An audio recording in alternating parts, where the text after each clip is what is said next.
Sur les tables du réveillon, on retrouvera bien évidemment les indétrônables moules, huîtres et autres crustacés. Quant au traditionnel foie gras, cette année il fait débat. S'il reste très apprécié, 29% des Français refusent d'en acheter à cause de la cruauté du gavage. Dans cette association niçoise de défense des animaux, on juge ces pratiques intolérables.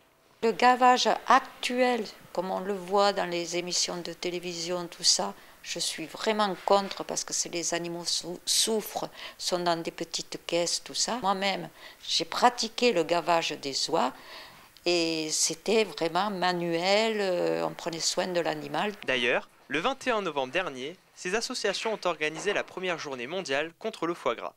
Pourtant, d'après un sondage, 55% des Français restent favorables au maintien du gavage.